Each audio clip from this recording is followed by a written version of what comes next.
Ike is a powerful magician who serves as a commander in the Demon Lord's army. With his skill and power, he has become an invaluable member of the demon army, but there's just one problem: he is secretly a human.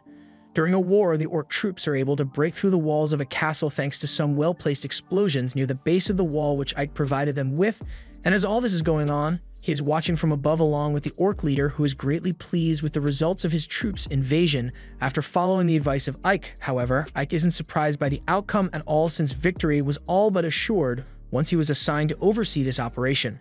Inside the castle grounds, the humans and demons are locked in deadly combat, but the demons are much better equipped to win with their innate strength, so the human soldiers are being slaughtered.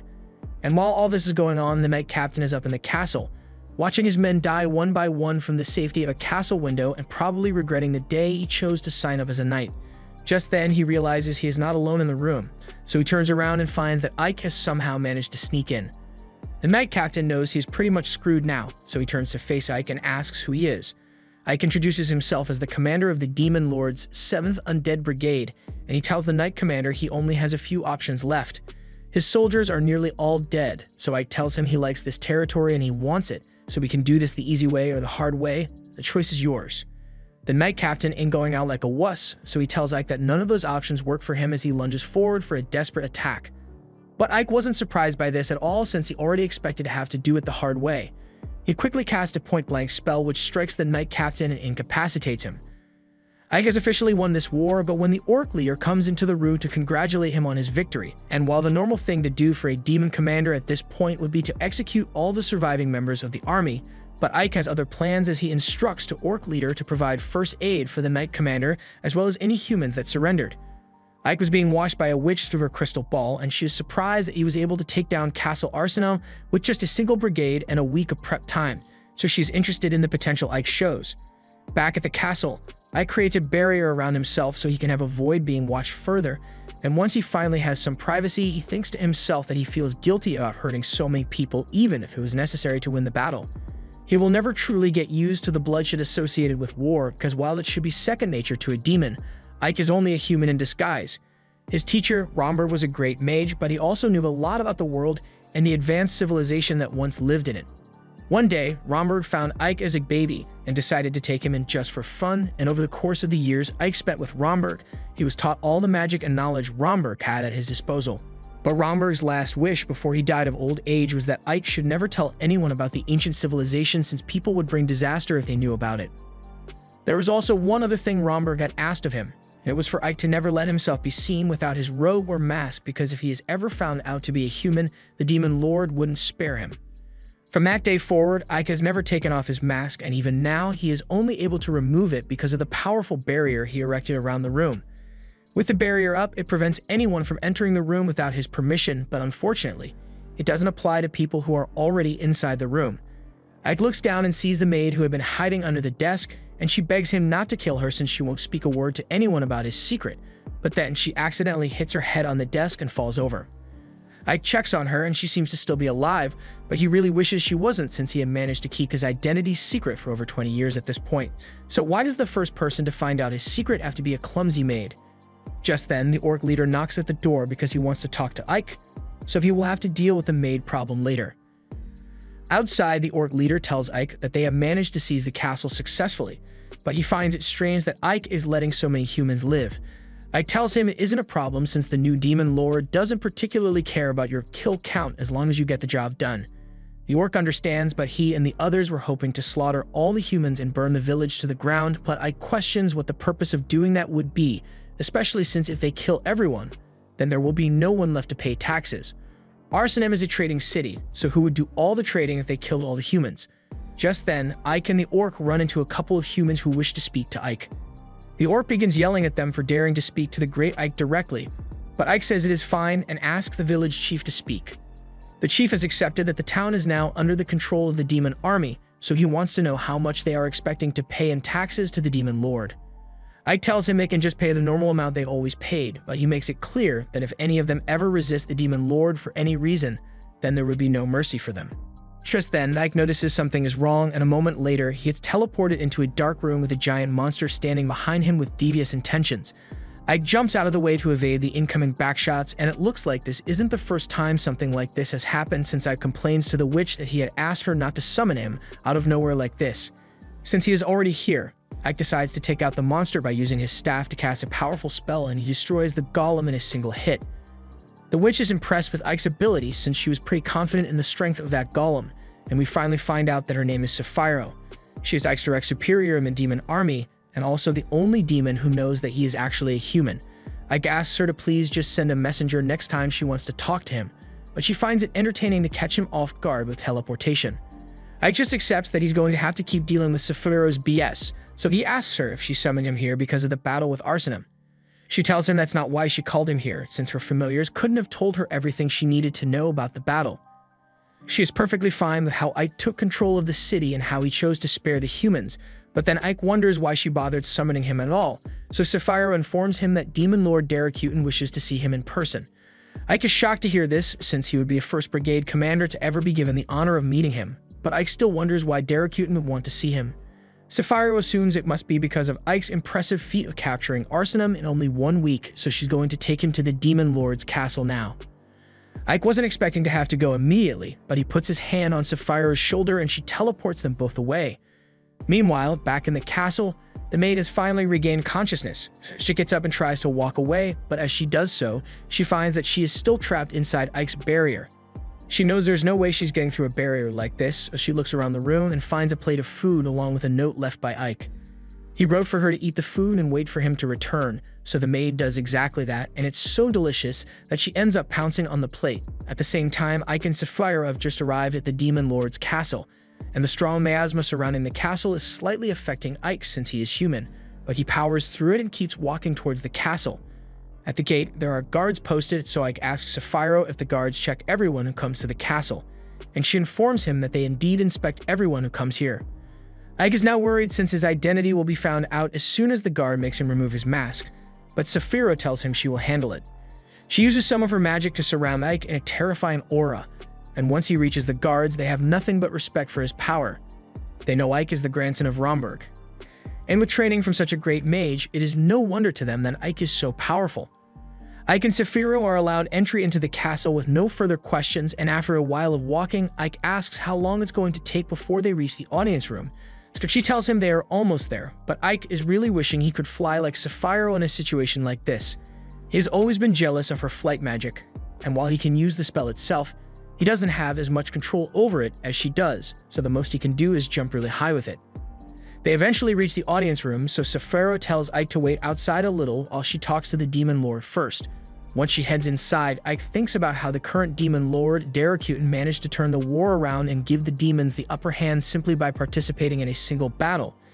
He is the strongest demon, and rumors speak of him as a cruel and cold lord, so he would probably kill anyone whom he grew to dislike. On the flip side, though, he is also known to be one who can recognize talent in spite of whatever weaknesses one may have. His new approach to running things revolutionized the demon army, since demons are naturally born with the instinct to fight among themselves at the slightest inconvenience. Daracuten, who accomplished all of that in his time as the Demon Lord, and now Ike has to meet him.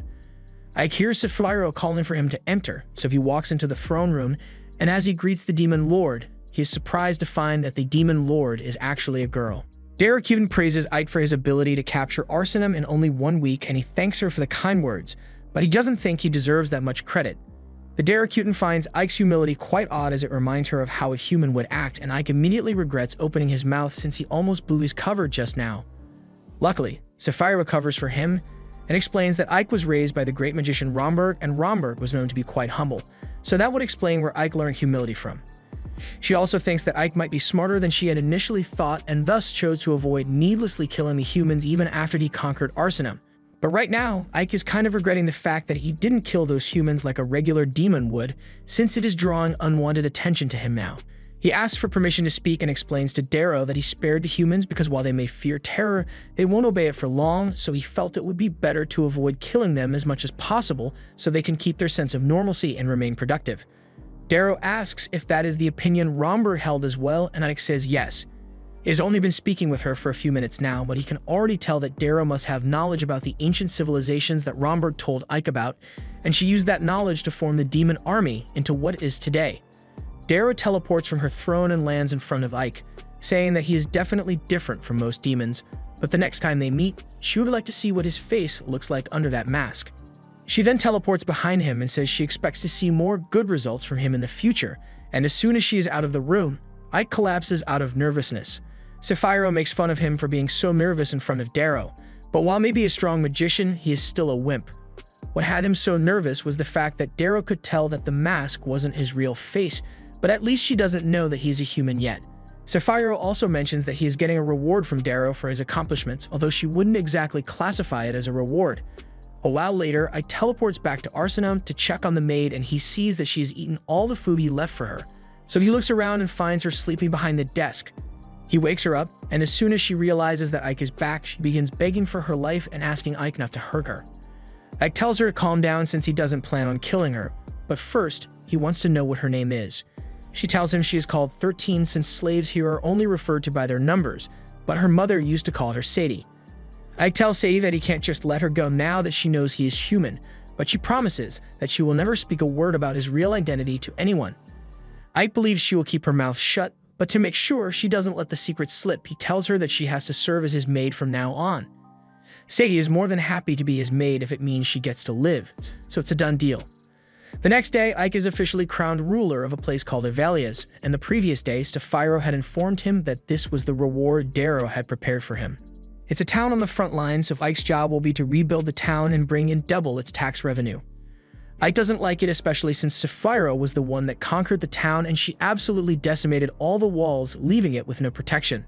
Since they are out on the front lines, they need to have city walls ready in case the human army attacks, but when Ike asks Jiren how long it will take to rebuild, he says it'll be 6 months at best. 6 months is way too much time for a city to go without a wall, but with only human laborers, there is no way they'll be able to do it any quicker than that. However, Ike believes he has a way to get it down in only 1 month, and that is to use both demon and human laborers. Jiren has never seen humans and demons working together like this, and Ike even came up with the idea to have shifts of only 8 hours, so the wall repairs can keep going 24 hours around the clock, and he also pays the laborers a decent wage to keep their morale up. So Jiren is convinced that Ike is the demon army's greatest asset, and he is bound to eventually become the next demon lord. The war between the humans and demons continues, and at the moment, the demons have the upper hand, so Darrow-Kuten is rather pleased. However, their reports show that the humans are in the middle of making an alliance with a neighboring kingdom, and if they do, it may turn the tide of the war, so Darrow-Kuten decides to entrust the success of their attack to Ike. Meanwhile, in the human kingdom, the knight known as White Rose Alistair has been summoned to aid the kingdom in taking back Avalias, as they can't afford to lose another stronghold. Once her assignment is issued, she leaves to go fulfill it, and at the same time, Ike and Sadie are both in the kingdom on a mission as well, but Sadie has gotten a little distracted by a scam game. The man says all she needs to do is guess where the ball is located, and if she is right, then he will double whatever amount of money she bets. Sadie makes her choice, so the man asks her to place her bet, but unfortunately, Sadie doesn't have any money to place a bet with since Ike doesn't trust her with finances. The con artist is enraged that she wasted his time like this, but then he takes a second look at Sadie and says she can pay him another way if she loses. Just then, all the cups begin floating in the air, and it is revealed that the ball was never under any of them to begin with, so all the other people who lost money to the man become enraged and threaten him to get their money back. In the middle of the commotion, Ike pulls Sadie away and tells her she isn't meant to leave his side as his maid, so she apologizes, but she was just so curious. Just then, she notices that Ike is in a new outfit, so Ike explains that they are on a mission to scout out the enemy, so he couldn't come here dressed in his demon disguise. They begin to walk through town, and as they do so, they see a platoon of soldiers walking through the streets, and that's all that Ike needed to see to confirm that the kingdom is indeed forming an alliance. Alliances like these have been formed 3 times in the past, and each time, it resulted in the demon lord being defeated and the army being pushed back to the castle. Sadie is worried the demon army might be defeated again due to this alliance, but Ike expected her to be hoping for the downfall of the demons since she is pretty much a prison right now. Sadie explains that since her mother was a slave in human society, she would never be treated as anything other than a slave and would probably end up like the destitute kids over there. In that case, I tell Sadie that she doesn't need to worry since the current demon army is the strongest and wisest it has ever been, so they aren't going to lose so easily. They continue walking through the street when Ike hears someone yelling for both of them to stop, so he turns around and finds that it's the con artist who's trying to confront them. He is pissed that Ike ruined his perfectly good scam, So he brought this big guy so he could rob Ike as payback for what he did. Ike looks around and sees there are no people nearby, so he decides it'll be fine to teach the con artist a little lesson. In an instant, Ike casts a spell to freeze the big guy's legs in place and follows it up with several icicles pointed at the con artist. The con artist demands that Ike remove the ice so that he can continue robbing him, but Ike just stabs him in the shoulder to show that he isn't scared to hurt him if he doesn't comply. The man finally understands the situation he is in and agrees to tell Ike anything he wants to know, so Ike asks him what all the soldiers in town are for, since they all seem to be in quite a hurry. The man initially says he doesn't know anything, but Ike threatens to kill him immediately, so he coughs up some info about the Alliance and how the Rosaria army is eager to earn some war valor for themselves before the Alliance gets involved. I can understand why they would want to do this, since a higher kill count automatically earns you more respect at any strategy meetings held. However, if they happen to fail in their mission, it would put Rosaria in a terrible position. Ike asks where they are going to launch their attack, so the con man tells him that there is only one location they could possibly be targeting right now, and that would be Avalia's. As far as the reports say, Avalia's currently has a huge hole in its walls, so it is guaranteed to be poorly defended. Ike now has a good grasp on the situation at hand, and since the con man gave him some useful info, he leaves him alone. However, he never said he would get rid of the ice though. Once they return to Ike's office, he sits at his desk to finish up some paperwork, and Sadie brings him some tea to help relax him. Just then, the demon girl bursts into the room and demands to know where Ike has been for the past few hours, since she was getting really worried about him. Ike calmly explains that he was busy scouting out the kingdom of Rosaria, but his reasonable answer doesn't make her feel better, so she starts going after Sadie and questions why Ike has a human beside him. Sadie introduces herself as Ike's maid, but the girl dismisses her and casually calls Sadie an ugly bitch, after which she then offers to become Ike's maid instead. Sadie is pissed at this point, so she tells the girl to get her hands off Ike's, since he is too tired to be dealing with hoes right now. This begins a long argument between the two, with both of them accusing each other of trying to seduce Ike, and Ike is smart enough not to get himself involved. Meanwhile, Rosaria's army has gathered outside of Valius and are getting ready to attack. They find it odd that there are almost no guards standing near the walls, but they assume it must just be due to their lack of manpower to effectively defend their stronghold. They soon inform Alistair that they have completed the preparations for the attack and are ready to fire on her command. So Alistair gives the order to fire. However, as soon as she does, several skeleton soldiers emerge from the ground and surround Alistair's forces. The soldiers prepare to defend the siege gear, since mere skeletons should be no match for them. But all of a sudden, one of the soldiers gets shot out of nowhere, and it all goes downhill for the humans from there. Alistair sees that there's no way for them to win this battle anymore, so she orders for an immediate retreat. Ike and Jiron were watching the whole thing from the top of the wall, and they commend Alistair for making the smart decision to retreat, although the only reason they managed to win was because of Ike's reconnaissance mission earlier. However, while they weren't paying attention, an assassin had managed to sneak up behind Ike and fire an arrow straight into Ike's back, causing him to fall to the ground and pass out. Meanwhile, the general has just been informed that Alistair was forced to retreat from battle due to unforeseen circumstances. The soldier tries to explain that the demon army had prepared an ambush in advance of their arrival, but the general is having none of it and orders Alistair to be jailed for losing. The soldier realizes that's a stupid move, so he tries to explain that Alistair is one of the greatest commanders in the kingdom, and he is saying he wants to throw her in jail for a single loss. That will only ruin the morale of the soldiers and affect their future battles negatively, but the general doesn't care and insists that Alistair must be punished for failing the mission he sent her on. Back at Avalius, Ike wakes up in bed after recovering from his wound, but he finds Sapphiro sleeping next to him, so he has a lot of questions to ask. First off, he wants to know why Sapphiro is in bed with him, but she avoids the question and says she saved his life, but she's making the situation sound very sus though. Eventually, Ike convinces her to be serious and tell him what happened, since he doesn't remember how he ended up like this, so she informs Ike that she healed him after he got shot in the back with an arrow. It was a devastating injury, but thanks to her healing, there shouldn't even be a scar left by now. Moving on, Sapphiro mentions that the reports say not a single human was killed during the attack. She knows Ike is averse to killing people when he doesn't need to, but he may earn the suspicion of the Demon Lord again if he keeps acting this way. Ike understands Sapphiro's point, but he is trying to find a way for humans and demons to live together without needing to fight, so needless killing would only serve to derail his plans. Sapphiro can respect Ike's dedication to finding peace between the races, so she drops the subject for now and tells Ike to stay here for now and get some rest, since he is still only human after all. Once Sapphiro is gone, Ike takes a look at the arrow that was used to shoot him. According to what he has been told, he was shot from behind, meaning either someone had to infiltrated the castle to get to him, or was it betrayal from someone close to him? Just then, Ike hears a knock at the door, so he puts his skeleton mask back on just as Sadie and Lilith come in to check on him. They were both worried about Ike. They're also still arguing about which one of them gets to seduce Ike, so Lilith tells Sadie to keep her distance from Ike while she snuggles up against his arm. However, Sadie also wants to get close to Ike, so she and Lilith both get into another fight, but luckily, Jaren comes to the rescue and quickly grabs Lilith before throwing her out of the room and locking the door. Lilith begins banging on the door and asking to be let in, but Jaren knows that she is seriously annoying Ike, so he keeps her out. Ike thanks him for his help and asks him for a favor since he wants to know where Alistair currently is.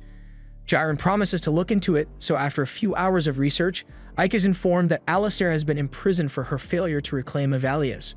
This was meant to be a simple covert mission to meet with Alistair, but unfortunately, Lilith followed him here and starts warning Ike that humans can be pretty violent at times, so it's not safe to come here in person. Ike thinks he will be fine since there's something he wants to ask Alistair in person, but he also doesn't recall asking Lilith to come with him. Lilith says it'll be more interesting with the two of them together, and after they are done with the mission, they can have as much fun as they want.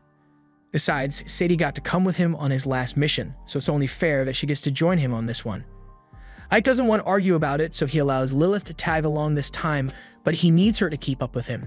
They eventually get to the front gate of the prisons, and it doesn't look like it is particularly well guarded, so Lilith believes she could probably break her way in all by herself.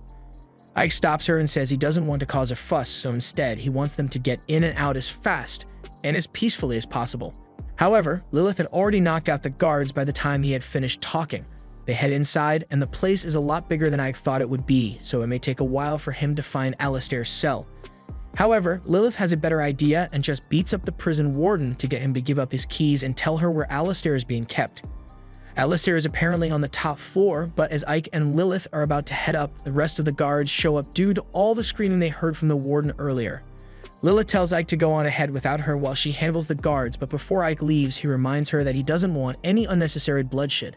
Lilith promises not to kill anyone, but as Ike is leaving, he hears the guards scream in pain with several broken bones. He ignores it for now and walks up the staircase until he arrives at what should be Alistair's prison cell, but he is shocked to find it completely empty. Just then, a girl sneaks up from behind and tries to stab Ike in the back, but he manages to evade her and pin the girl to the ground. He soon realizes that the girl is actually Alistair, so he gets off her and says he wants to ask a question. He wants to know if she sent an assassin into the castle to kill him during the last battle, because if it wasn't Alistair, then that could only mean that he has a traitor in his hands. Instead of answering right away, Alistair approaches Ike and asks if he is really a demon since he doesn't seem like one to her. Ike tries to play dumb, but as the guards begin to climb the stairs to come after him, Ike gets distracted, so Alistair seizes the opportunity to put her knife to his throat and ask him once more if he is actually a human. She wants to know if Ike is really a human or not, so even as the guards begin to close in on him, she refuses to let Ike move until she gets her answer. Since she doesn't want him to move, Ike says he won't move, but that doesn't stop him from casting a spell. So before Alistair realizes what's going on, Ike says English or Spanish. Everyone is immediately frozen in place, so Ike walks up to the guards and blows them away with a wind spell. However, in the next moment, another guard sneaks up behind Ike and attempts to strike him down with his mace. Ike manages to dodge out of the way, and once he's safe, he uses gravity magic to pin the guard to the bridge grate and eventually cause him to plummet to his doom. However, before he hits the floor, Ike casts another spell to break his fall. Alistair can't understand why Ike would go through the trouble of saving a human, but the damage to the bridge extended farther than Ike had expected, and Alistair still can't move, so the grate beneath her eventually breaks apart, and she ends up falling to her doom. However, just like the last guy, Ike saves Alistair before she hits the ground. Alistair is even more confused than before since it makes no sense for a demon to save her life, but Ike ignores her and properly introduces himself this time. He says he is the commander of the 7th Army of the Demon Lord, and Alistair realizes that he must be the general that defended Avalias against Beck troops. Ike uses the fact that he is a demon commander as proof that he couldn't possibly be a human since the demon army would never be dumb enough to let a human become a high-ranking officer in their army. Alistair now believes that Ike is a demon, so Ike reiterates his question and asks Alistair if she was the one who sent an assassin, but she stubbornly refuses to tell him anything regardless. She is a proud knight of the kingdom, so she would rather die than provide any information that could be useful to the enemy. Ike realizes she isn't going to give him the answers he's looking for, so he just walks up close to Alistair and begins using mind-reading magic on her. As he is doing this, Lilith comes in to check on him, and she is furious that Ike would be flirting with a human woman when she is right here. She tries getting Ike to hug her instead, but he has already gotten all the info he needed from Alistair's head, so he says he will be leaving now.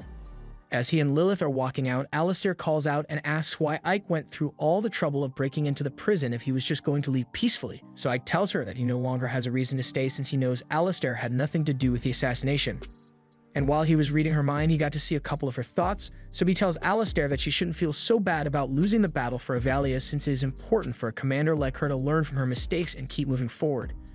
After that, he tells Lilith to get ready so they can leave, but before that, she suggests that she and Ike can go somewhere private and have a little fun first. However, Ike shuts her down and immediately opens a portal to teleport them back to the castle, and after they are gone, Alistair is left with a lot of questions about what just happened. Back at the mansion, Ike is greeted by Sadie as he returns, and he tells her that he has a present for her. She is curious to see what it is, so she goes over to him and Ike pours a bag of rice into her hand. Sadie has never seen rice before, so she has no idea what it is, prompting Ike to tell her he found it in the capital city of Lazas, and that it will help raise the productivity of Avalius. He was ordered to find a way to double the tax revenue for the town, so while Avalius already produces a lot of wheat, if they switched over to rice cultivation, he will be able to increase the productivity of the entire town. Sadie doesn't know what productivity means, so Ike takes it upon himself to explain that he means they can grow a larger amount of rice than that of wheat. This also means that they won't be needing as many farmers to help with the cultivation. And that means those people will be free to do something else with their time. So overall, the productivity of Avalius will slowly rise and it will eventually become rich. Ike asks if Sadie understands everything he just said, but her brain is still trying to process the meaning of productivity, so Ike's economics lesson was totally wasted. He simplifies it and says it means the people will get to eat lots of food and you will be able to make lots of tax money in the process. Sadie finally understands Ike's point, so in order to get things rolling, he wants Sadie to try cooking something with the rice. She has never tried cooking rice before, so she asks Ike what she is meant to do with it. However, he has no idea either since he has never seen rice before. Sadie is surprised that there are things even Ike doesn't know, but she still doesn't know what she's supposed to do with the rice. All Ike knows about it is that you're supposed to go from low to high while cooking it, so he entrusts Sadie to figure out the rest while he handles some important business in town. A few minutes later, Ike calls for Jiren to assemble all the soldiers in his army in the courtyard, and once that is done, he starts thinking of what he knows so far. The arrow that was used in the assassination attempt belonged to Alistair's army, but he read her mind and she knew nothing about any assassination attempt, which could only mean one thing. Someone attacked him and tried to make it look like it was Alistair's doing, and while he doesn't like having to suspect his soldiers, he also has to face the fact that there is likely a spy, and they are among his soldiers. He proceeds to use his mind-reading magic to scan the brains of everyone that is gathered, and eventually, after going through everyone's mind, he finds a goblin who is panicking and hoping he doesn't get caught. As soon as Ike's suspicion is confirmed, he teleports right in front of the goblin and accuses him of being a spy. A while later, Ike goes over to Sapphiro's castle to ask for some advice, but he just so happens to teleport in while Sapphiro was taking a bath. She doesn't seem to mind being naked in front of Ike all that much, but Ike does mind, so he says he will wait outside. Before he steps out though, Sapphiru asks him if he has a traitor in his army. This gets Ike's attention as he hasn't told anyone about the spy goblin yet, so he asks how she knew about it. Sapphiru says she just made a guess, so Ike tells her that the traitor behind it all was Jace, the one-eyed goblin. Sapphiru isn't surprised to hear this since she had been suspicious of Jace for a while now, so as Ike asks her what he should do now, she gets up from her bath and says they are going to make Jace pay the price of betrayal.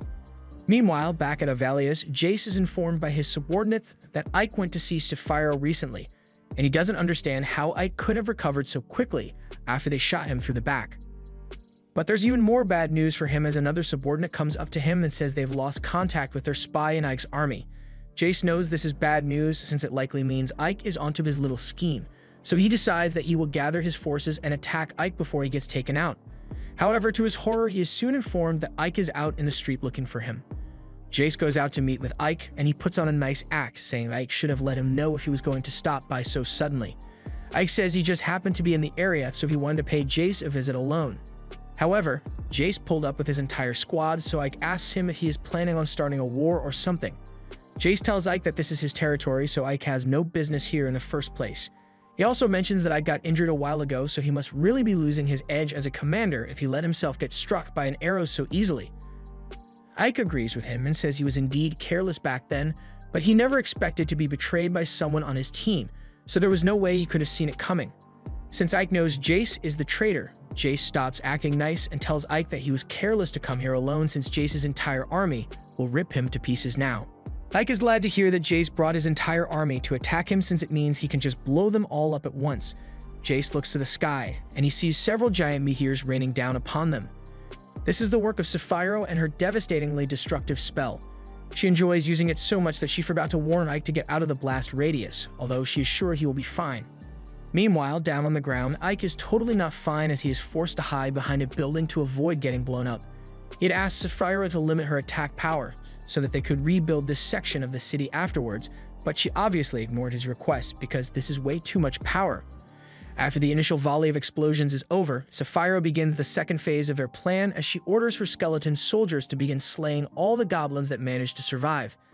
As Jace watches his men die, Ike teleports behind him and offers him a choice. He can either surrender now or he can surrender once everyone is dead. And after seeing what Ike is capable of, Jace still foolishly orders his men to kill Ike. Ike uses a wind spell to blow away the two attacking him from the front, but while he was doing that, another goblin attempts to stab him in the back, but Ike prepared a shield to protect himself, and he proceeds to take out the rest of the goblins with his magic. While all this is going on, Jace is making a run for it since he never really cared about his soldiers to begin with. However, before he can make a clean getaway, he gets cut off by one of Sapphiro's monsters, so he is forced to use a smoke bomb to distract it and sneak away into the alleyway. He slinks away into a portal and appears out in the forest, so he is certain that he successfully outsmarted Ike and Sapphiro. But as he is about to go down this secret pathway, a fireball is shot at him by Ike. Jace asks how Ike could have possibly found him since no one knows about this secret path except him, so Ike explains that he had been tracking Jace with one of his familiars this entire time. He then asks Jace to surrender immediately because there's no way Jace can win or escape. Rather than surrendering, Jace decides to attack Ike, but his punches are far too weak to get through Ike's shield spell, so Ike blows him back. Jace is then bound by magic vines and hung up so that he can escape, and this is where Jace finally admits defeat. He can see why the Demon Lord holds Ike in such high regard, and he personally thinks Ike has a lot of talent, so he has a proposal for him. He wants Ike to join forces with him so that they can take over the Demon Lord's army and get things back to how they used to be. He complains that even though demons naturally derive joy in subjugating and killing humans, she has forbidden any of them from killing humans without a good reason for it. There are many demons who don't like her way of doing things, so Jace extends an invitation to Ike to help dethrone her since she isn't fit to be a Demon Lord. Ike obviously refuses, so Jace breaks one of his hands free and throws a knife at Ike. And Ike easily dodges it, but he feels insulted that Jace really thought that would work on him.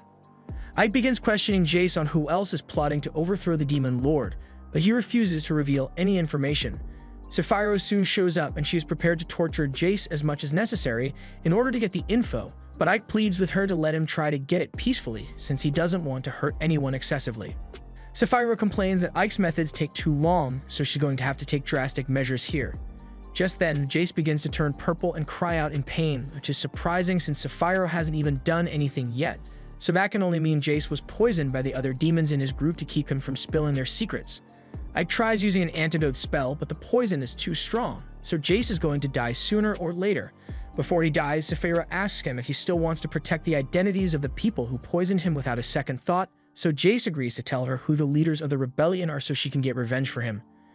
Once they have this information, Sapphiro and Ike go to meet with Daracuden and inform her that there is a rebellion being led by the 3rd Division commander, Bastio, and since they are accusing Bastio of treason, Daracuden wants to hear what Bastio has to say for himself.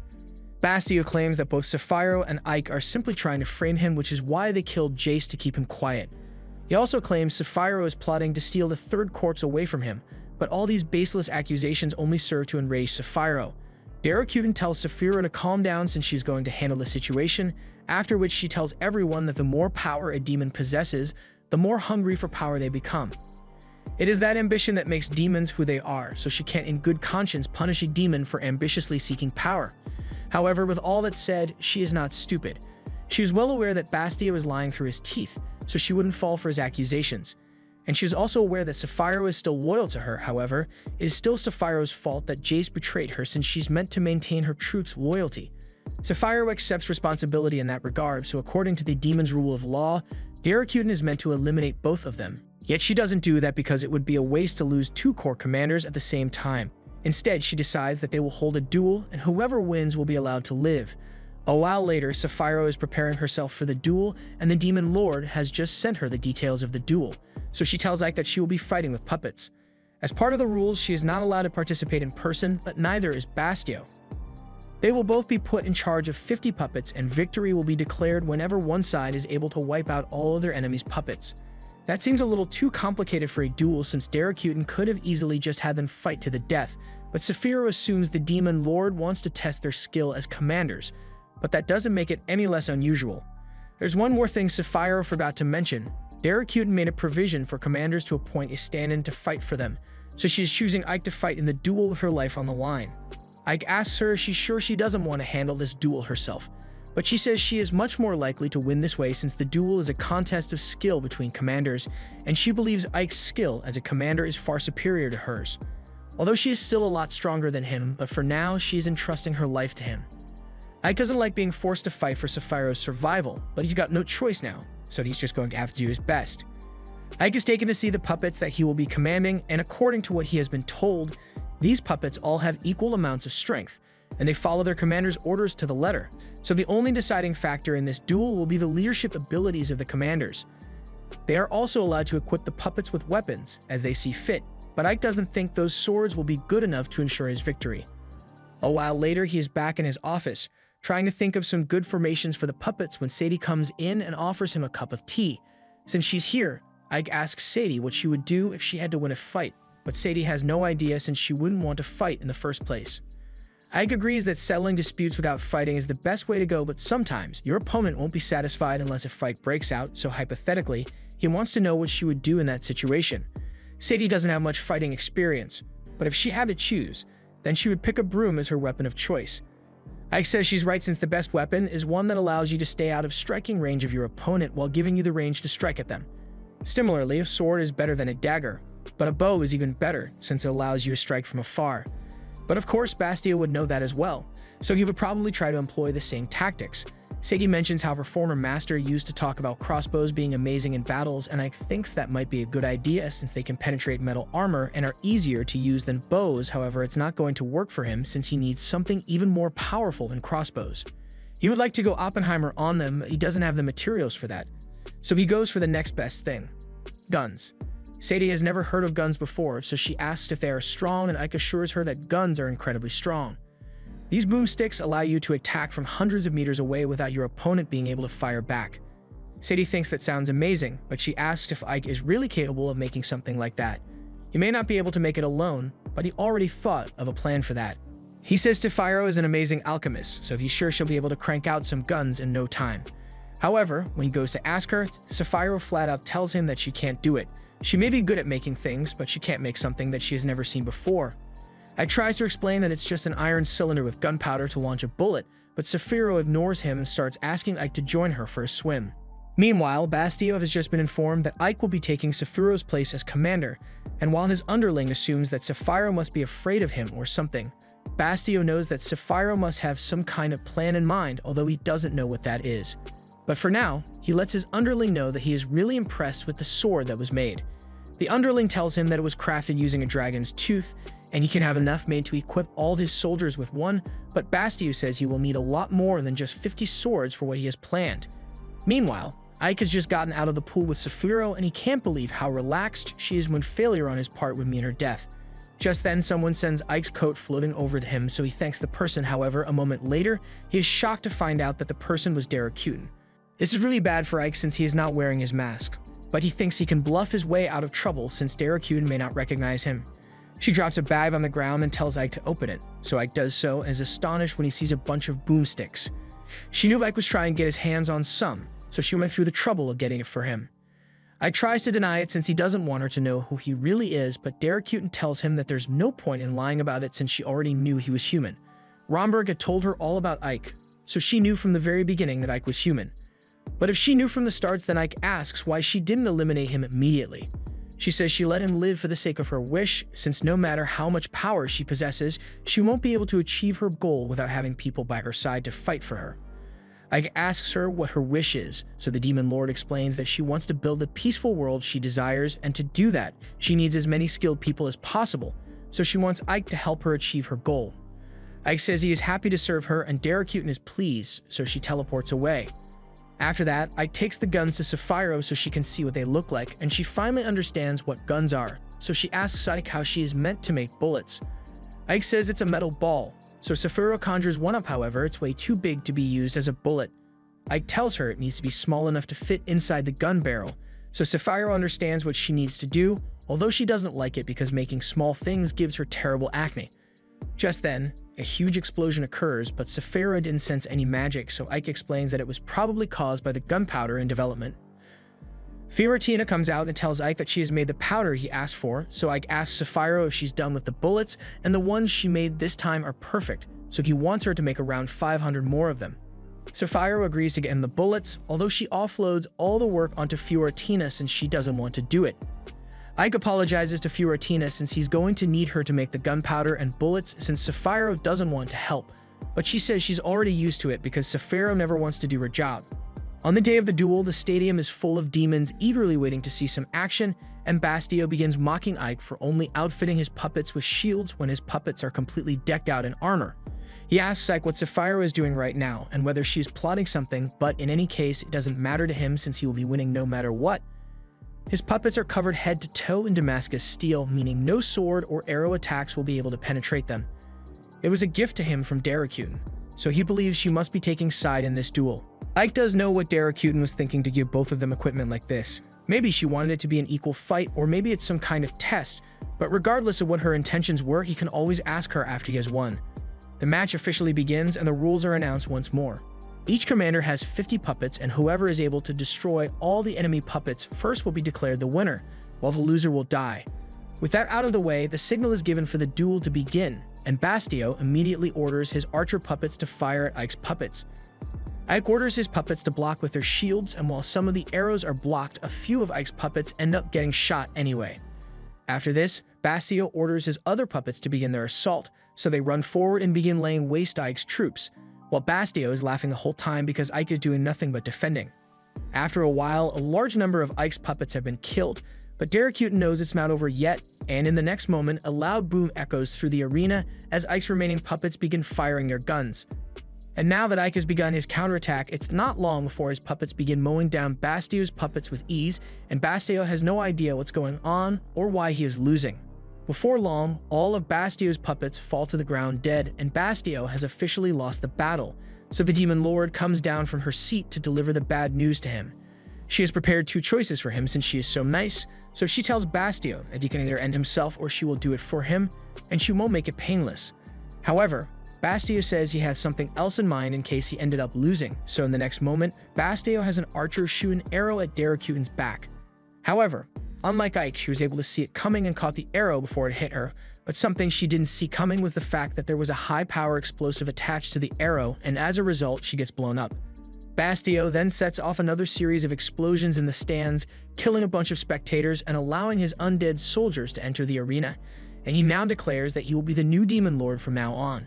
Bastio's skeletons begin attacking all the ogres in the stadium, and the ogres must have forgotten how to fight because they are just running around and letting themselves get slaughtered one by one. Bastio laughs and orders his troops to kill all who try to resist, for he is the new ruler of this kingdom. In the middle of his angry speech, Bastio turns to Ike and tells him that inevitably, the demon army will fall in line and respect him as the new demon lord, so he offers Ike the chance to join his side without a fight since he acknowledges Ike's abilities.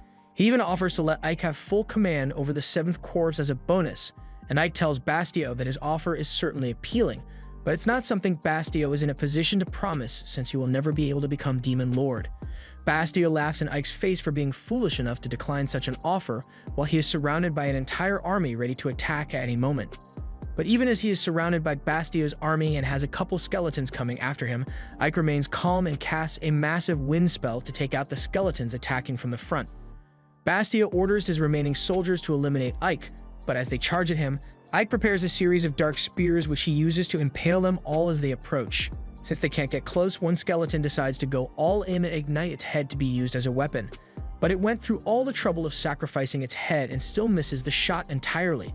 And a couple seconds later, it gets absolutely vaporized by Ike's magic.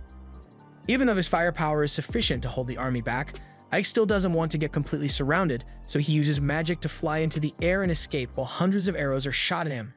And once he has finally gotten to a good position, he begins casting a huge attack spell, which takes out a large portion of Bastio's army in an instant. After that, Ike begins flying straight at Bastio, and upon getting close enough, he grabs Bastio's face and sets off a point-blank explosion in an attempt to finish him off for good. By the time the dust settles, Ike is the only one left standing, so he assumes he has won, although a lot of demons did end up dying at the hands of Bastio. However, it looks like it's not over yet as Ike sees Bastio's head rolls in front of him, and at the same time, Bastio's body sneaks up from behind to attack. Several explosions occur which shake the stadium's foundation, but Ike managed to avoid it by jumping back to create some separation between Bastio and himself. But despite all this hard work, Bastio tells him that it's all pointless since there's no way he can win. As the leader of the Undying Brigade, Ike must know better than anyone that soldiers like these are almost impossible to kill permanently, so all the soldiers that Ike had previously slain are going to slowly recover and continue fighting. Bastio, as well as his subordinates, are all undead, meaning nothing Ike does will be enough to earn him a victory, since they'll just keep coming back. The undead soldiers begin attacking Ike again with their exploding skull strike, but they still have terrible aim with it. But even if they didn't manage to hit him, it still got Ike's attention, so while he was distracted, this soldier sneaks up on him and tries to take Ike out, but Ike sees it coming and freezes the soldier's arm solid before shattering it to pieces. After that, Ike uses time magic to slow down the rest of the advancing soldiers, and while they are all frozen in place, he proceeds to knock each and every one of them out with his staff. However, even the power of Zoworld isn't enough to stop Bastio's army as they just keep getting back up. His army is basically infinite with their constant regeneration, and no matter how much power Ike possesses, he still has a finite amount of magic, so eventually he will run out of steam and succumb to the relentless attacks of the undead army. He says it's a shame that Ike has to die this way, since if he had agreed to work under him, then Bastio could have put his talents to good use. Just then, the archer who has been in sniping position this entire time takes aim and shoots an explosive arrow straight at Ike's back. However, Ike is more aware of his surroundings after the last backshot he receives, so even as the arrow strikes and creates a massive explosion, Ike managed to block it with a magic shield, although it left his shield cracked and Ike exhausted. Bastio is surprised that Ike is still alive after taking such a hit, but it makes sense since he was skilled enough to become the commander of the 7th Brigade. However, regardless of how much Ike struggles to keep going, it won't save him in this situation, so he will eventually be killed at Bastio's hands. Ike realizes Bastio is right and all the attack spells he has cast up to this point have wasted a lot of his magic, so he needs to come up with a new plan soon, otherwise he doesn't stand a chance. He knows the undead are walking corpses, so darkness magic won't work on them. But as he thinks about it, he thinks of a plan of attack that is guaranteed to work against corpses. So as the undead soldiers run in to continue their attack, Ike casts holy magic and exorcises them all. Bastio is shocked that Ike was actually able to destroy his soldiers, but he still has another way of attacking Ike, so he gives the signal for the sniper to take another shot. However, before the sniper can fire, his arm is chopped off by Sapphiro. She apologizes for keeping Ike waiting so long, but she's finally here and she brought back up. On the ground, the rest of the 7th Corps are all engaged in combat with the undead army, and they are making short work of them. Meanwhile, inside, Sapphiro flies down to Ike to inform him that the others are taking care of the undead soldiers outside, and as soon as Bastio notices Sapphiro, he starts getting ready to attack her. But before he does, he hears a voice from behind him saying Ike is his opponent, so he should ignore Sapphiro. Bastio turns around, and to his horror, he sees Daracubin looking down at him. She has every right to obliterate him this instant, and she probably should, but she tells Bastio that she will give him one last chance to survive as long as he manages to win a duel to the death with Ike. Keep in mind, this is the second chance she's given Bastio despite knowing he was a traitor from the beginning, but since she's the boss, Ike has no choice but to step up and fight Bastio alone. The two charge at each other, and as Bastio attacks with his sword, Ike blocks it with his shield magic, but Bastio feels insulted that Ike actually believes he can win, so he goes all out with his sword and strikes Ike's shield again, this time causing a crack to form in Ike's defenses.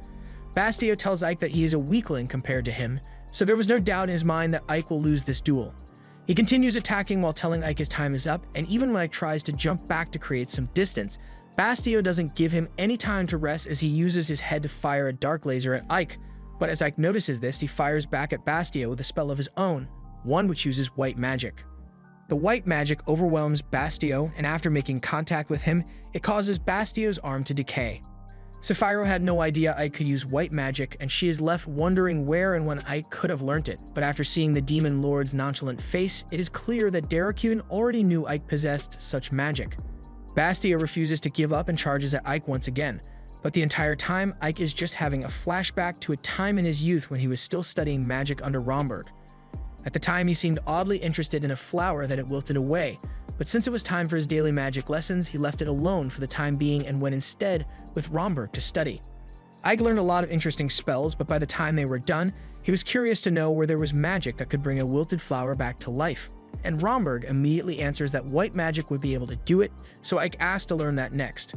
However, Romberg reminds Ike that he is supposed to be pretending to be a demon, and white magic is almost impossible for demons to learn.